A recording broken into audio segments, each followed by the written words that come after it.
Hundreds and thousands of dollars stolen from a local nonprofit organization. The details of what police said in this custody trial coming up. And the coronavirus has been spreading global panic over the past few months. However, here in the U.S., Trump has some reassuring words for Americans. We break it down ahead. The 10th Democratic debate is tonight in South Carolina. How to watch and who you'll see on that stage straight ahead.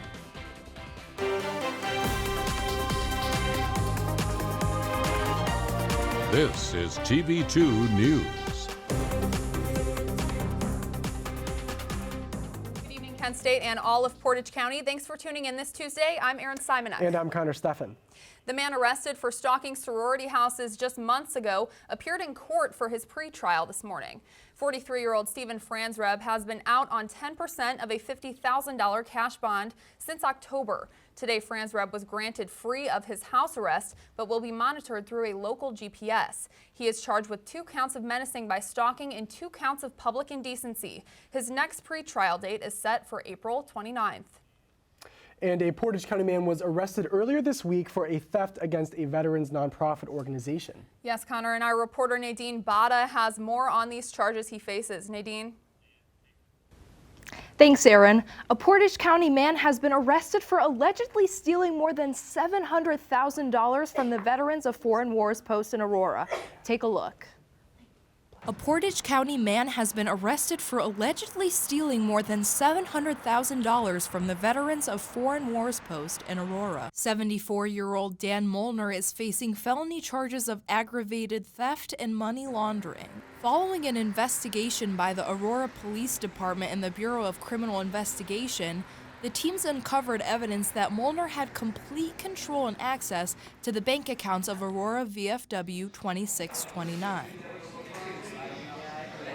Molnar allegedly used his access to defraud a lottery machine and write improper checks. Ohio Attorney General Dave Yost's office released a press release that included statements from Aurora Mayor Ann Wahmer-Benjamin and Aurora PD Chief of Police Brian Bayard. Molnar was taken into custody on Friday and will be prosecuted by the Portage County Prosecutor's Office.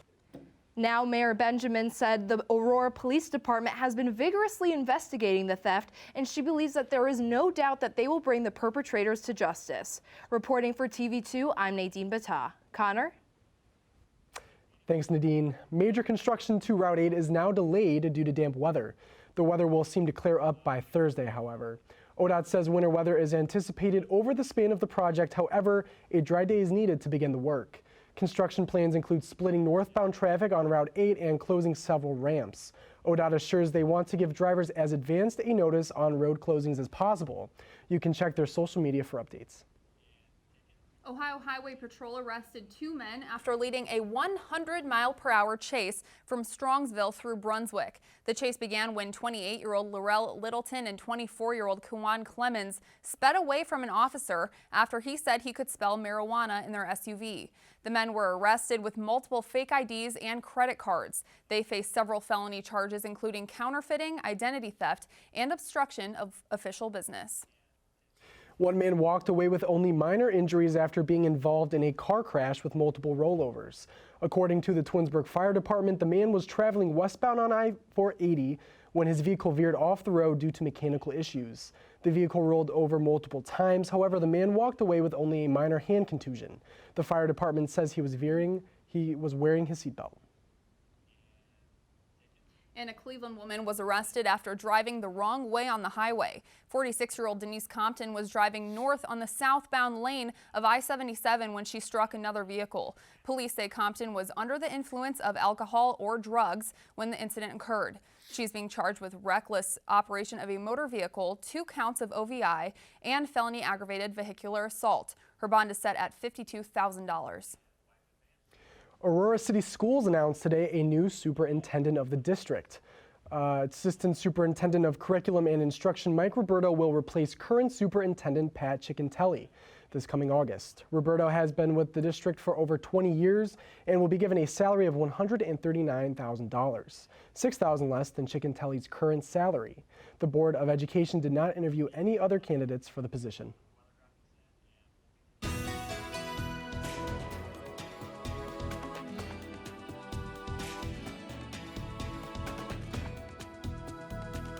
Hi guys, I'm Rachel Gross with your Tuesday night weather report. So currently we're seeing some rain all around the region, so you're going to want to keep these umbrellas handy tonight. You can see over in New London that rain is turning into some snow, and we're seeing a little bit of mix around there too. But luckily in Kent, we're not seeing that snow just yet. 44 degrees and rain. It feels more like 38 because of the winds that we're seeing around 8 miles per hour from the north. Going into tonight, around 8 p.m., those rains will be sticking around.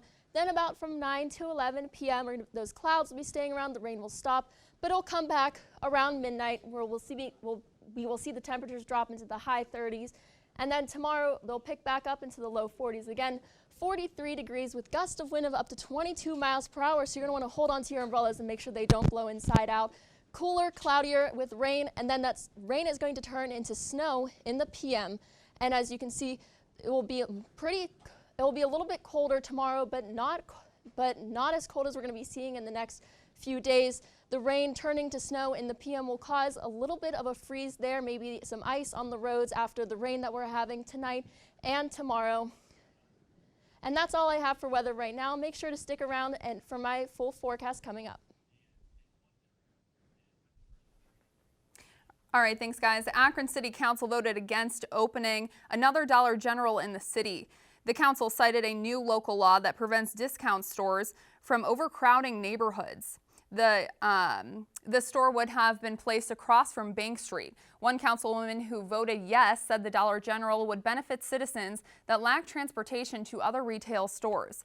Cleveland has nearly twice as many residents than Akron, and they have 37 discount stores, while Akron now has 33.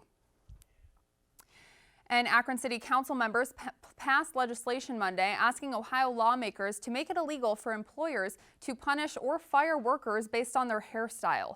The Civil Rights Act of 1964 bans racial discrimination in the workplace, but does not quite extend on hairstyle rights. California, New York, and New Jersey are the first states to pass Crown laws within the past few months, and there are 22 other states considering similar legislation. And 2 Ohio legislators are attempting to ban transgender women from joining their high school or college athletic teams. It's a debate many high school associations across the country have tried to answer in recent years. Representative Jenna Powell says the solution is to prohibit anyone born a male from competing in a female sport. The opposing view claims this is a federal violation of Title IX, prohibiting discrimination in education on the basis of sex. Washington, Missouri, Georgia, and Tennessee are also proposing bills to require every student to play on teams matching their original gender. The largest street festival in the U.S. is now in full swing. Stay with us to hear the latest on this annual celebration. We have some major developments involving a coalition here in Ohio to bring some major change to the state. And will we see 6 inches of snow by Saturday? It's very possible, and I'll let you know when you'll see accumulation when TV2 returns.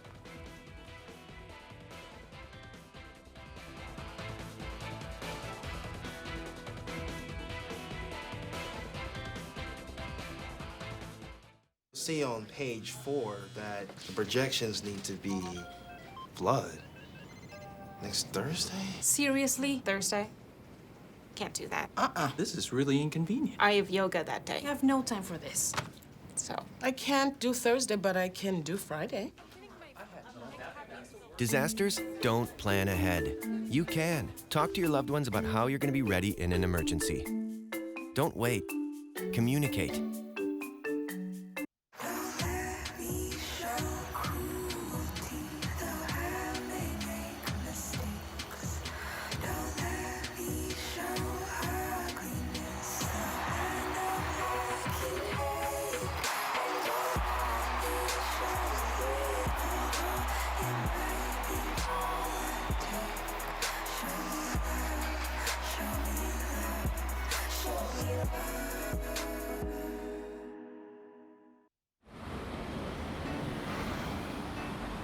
Hey, let's check out this park.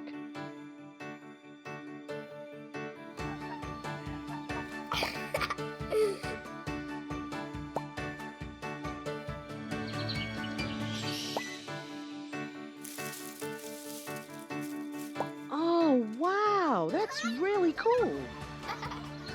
To find a great local park or forest near you, go to discovertheforest.org. A westbound lane is closed after a tractor trailer went off the highway and into the woods.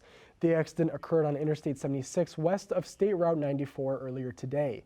Officials say the driver was not hurt, but the right lane of the highway is still closed to make room for the tow truck.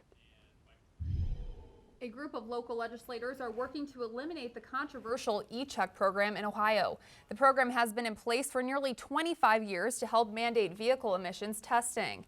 The program is confined to a block of 7 Northeast Ohio counties, which includes Summit County. The 2018 Ohio e-check report showed over 800,000 vehicles compiled with the mandate. More than 96% of those were tested using onboard diagnostics. The 10th Democratic debate takes place tonight in South Carolina. The debate starts at 8 and will air live on CBS stations, and BET will also stream live. 7 candidates take the stage tonight: Joe Biden, Michael Bloomberg, Pete Buttigieg, Bernie Sanders, Elizabeth Warren, Amy Klobuchar, and Tom Steyer. In order to qualify for the debate, candidates had to either win a delegate in Ohio, New Hampshire, or Nevada, or reach 10% in 4 national polls, or at least 12% in 2 South Carolina polls. Tune in to Portage Pulse this Friday at 7 with anchors Dante Centofanti and Erin Sullivan, where they will break down tonight's events. The city of Akron is being reimbursed $306,000 following a buyout from a private developer of City Center. The 6-figure paycheck is going right to a local contractor to move municipal cabinets, offices, and employees out quickly. City Council received the final bill for the long-moving process on Monday. The legislative body could agree to pay the bills as soon as next week. An Orville man sentenced to life in prison after he was found guilty of shooting and killing his neighbor in 2016 is getting a second chance. 71-year-old Paul Claren was convicted in August of 2017 for killing 21-year-old Brian Gallagher. The court ruled Monday that his trial's jury was not instructed properly on how to consider Claren's claims that he shot Gallagher in self-defense. A retrial has yet to be scheduled. And there's a new coalition emerging here in Ohio to legalize recreational sales of marijuana. Ohio medical marijuana growers are among the advocates hoping to get the issue on the ballot as soon as November. The proposed constitutional amendment would allow anyone 21 and older to buy, consume, and possess up to 1 ounce of marijuana and grow up to 6 marijuana plants. 11 states allow adult marijuana use already. Legalization could be on the ballot in as many as 4 other states this year. Lake County's only homeless shelter is planning on extending their hours to be more accessible to those they help. Project Hope for the Homeless would close throughout the weekdays and also have limited weekend hours. Now they say that they're staying open longer and more on holidays. Their goal is to stay open all weekend long starting this October. They said it's possible, they just need to get enough funding and staff to make it happen.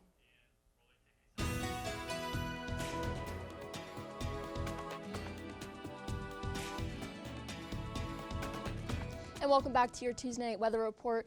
Tomorrow night, temperatures are going to drop about 20 degrees down to 23 degrees. It will feel more like 3 degrees down to the single digits.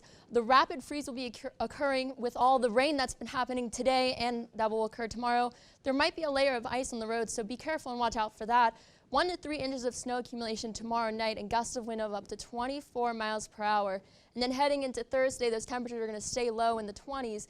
Considerably colder with snow showers, and once again we're going to be seeing those high winds with gusts of up to 29 miles per hour, so the chance of frostbite also moves into our region. And here are some tips on how to prevent frostbite. Limit your time outdoors. Dress in layers of warm clothing. Make sure you cover your ears, fingers, toes, all your extremities. Stay hydrated and make sure you're eating all of your meals, and also keep moving. Pretty much just make sure you're limiting your time outside to only when you need to be outside. And then taking a look at the 7-day forecast, temperatures are going to be in the high 20s from now until about Saturday. 1 to 2 inches of snow Thursday and Friday. And then heading into the beginning of next week, those clouds are going to stick around. May even have a chance for some snow late on Sunday, but going into next week, those temperatures are going to warm back up, maybe even getting into the 50s on Tuesday. Now that's my weather report for tonight. I'll be back tomorrow evening at 6 p.m. for updates on the winter storm coming our way. I'm Rachel Gross. Have a good evening, Portage County. Rachel, the justice system here in Ohio is reportedly about to undergo a major change.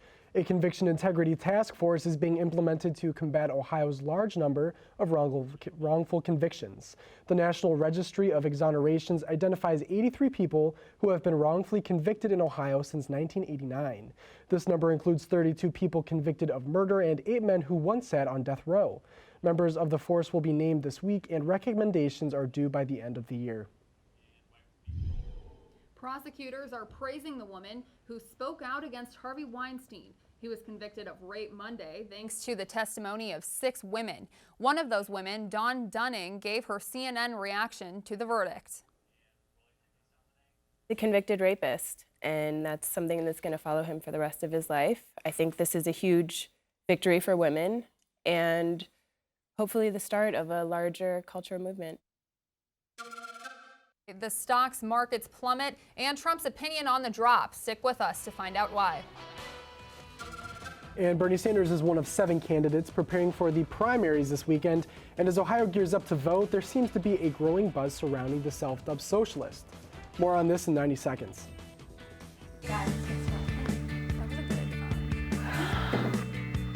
I gotta tell Michaela. What? Oh my gosh! They would not believe.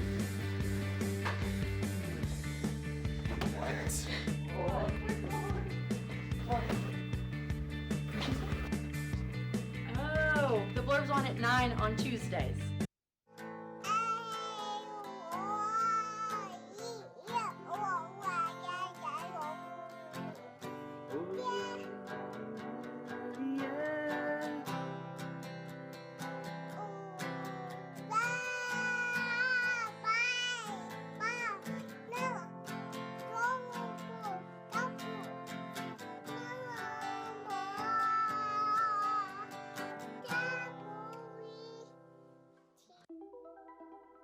Todd's a great guy.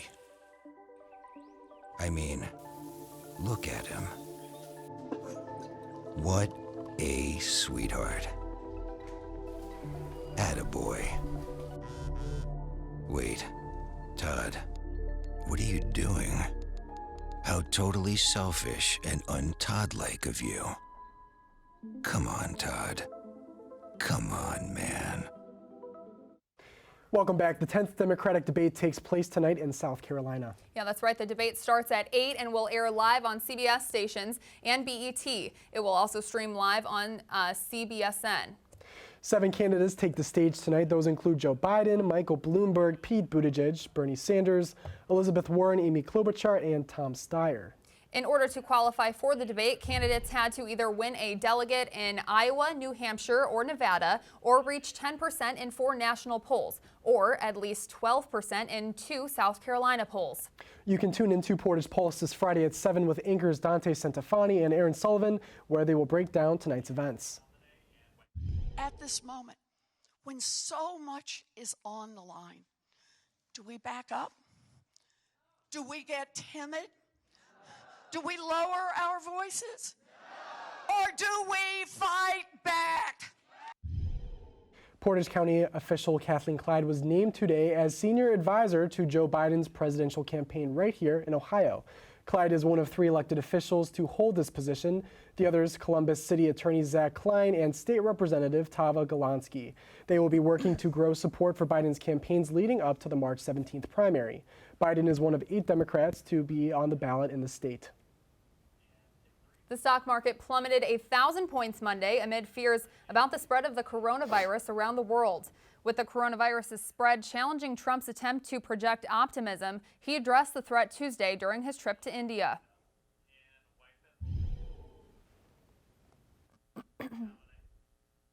Almost 1,000 points yesterday on the market, and that's something, things like that happen and you have it in your business all the time. Had nothing to do with you. It's an outside source that nobody would have ever predicted.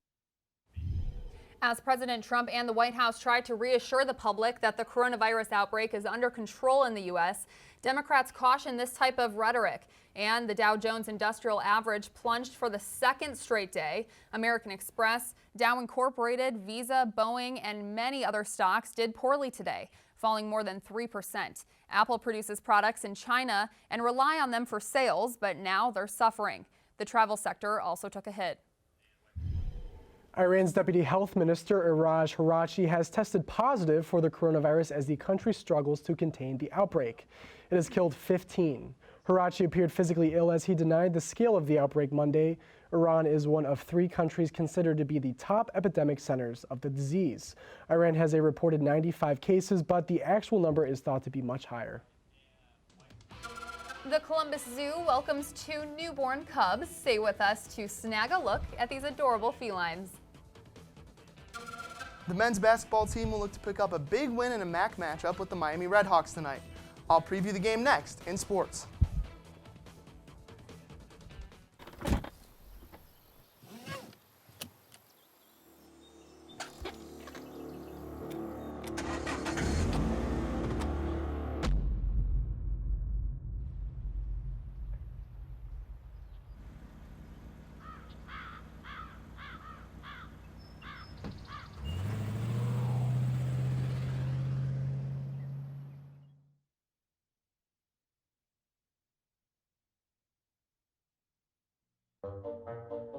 They call me Prince like I'm royalty or something. But the places I've lived ain't no palaces. So I don't need grilled salmon or a new scratching post. Just give me a cardboard box and a can of tuna and we're good. You can even change my name. I'm cool being the kitty formerly known as Prince.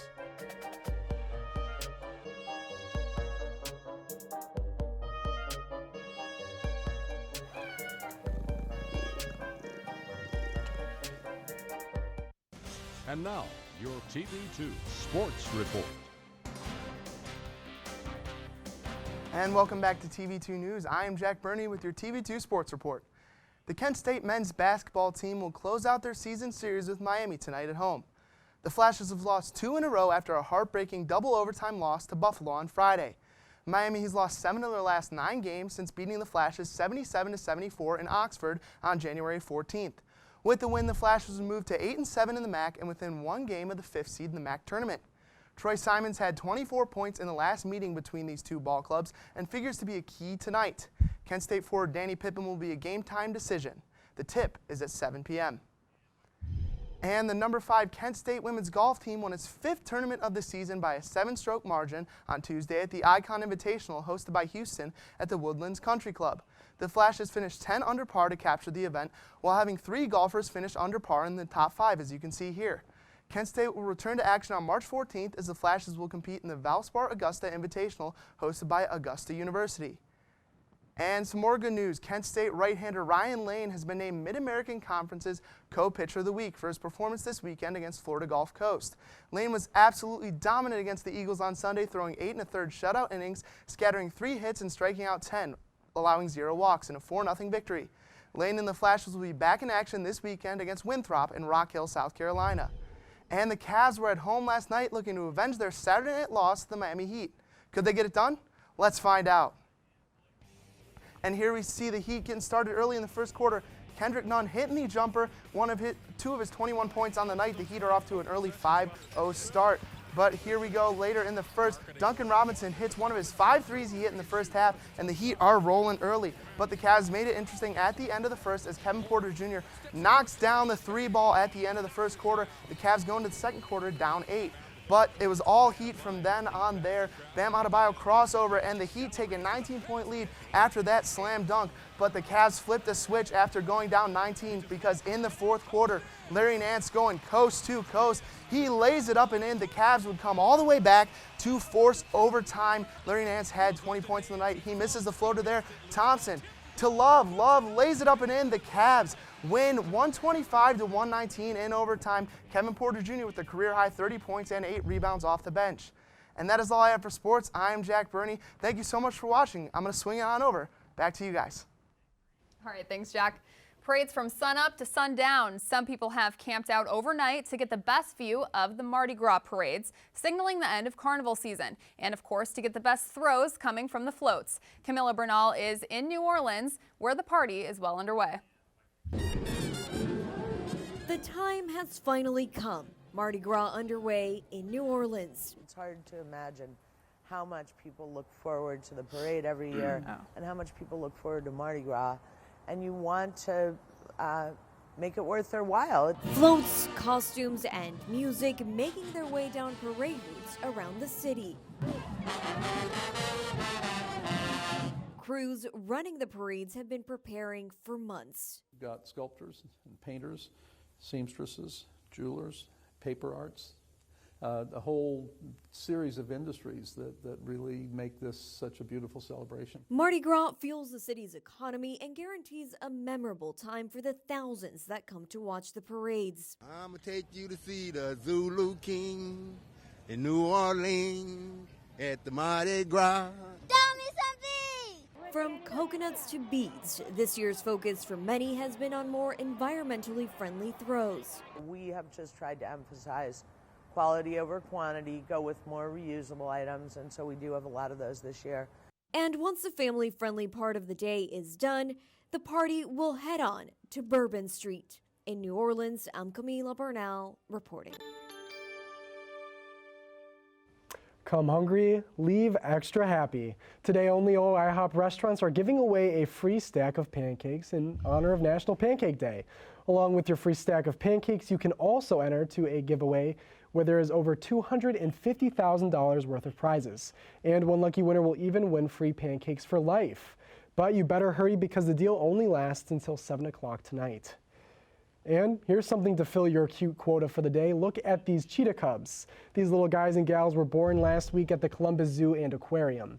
They are the first cheetah cubs to be born through in vitro fertilization.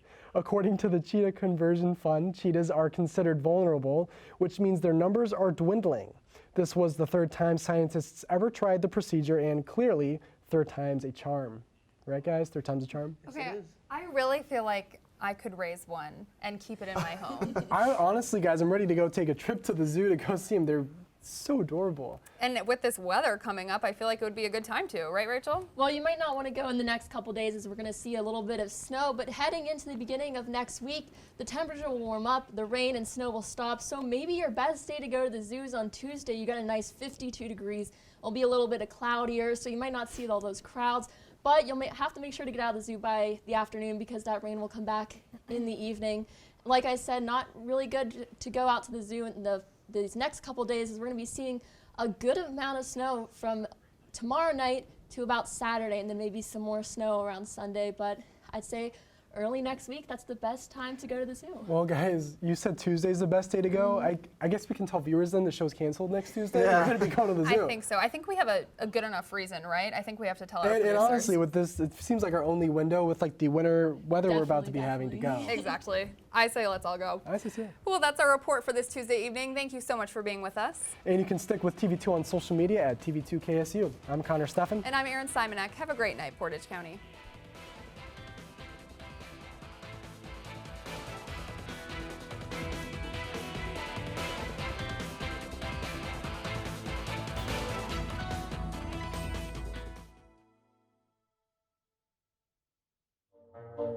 They call me Prince like I'm royalty or something. But the places I've lived ain't no palaces. So I don't need grilled salmon or a new scratching post. Just give me a cardboard box and a can of tuna and we're good.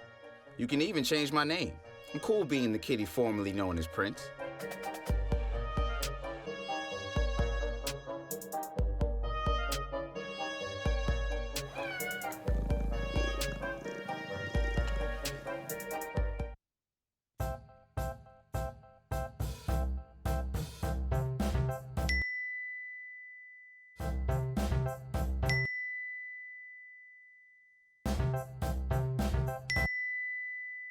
Planning the right amount of food is hard.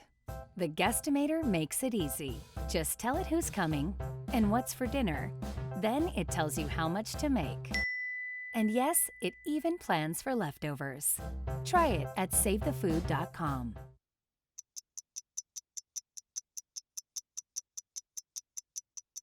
I was living in a shelter juggling 3 jobs. I had to be resilient. That's something that you can't teach. Put the keys down, Kevin. But I'm gonna drive home. There are several warning signs present that you shouldn't be driving. My text to emoji ratio has gotten a little out of hand. A little? Yep, I'm definitely gonna call a ride home.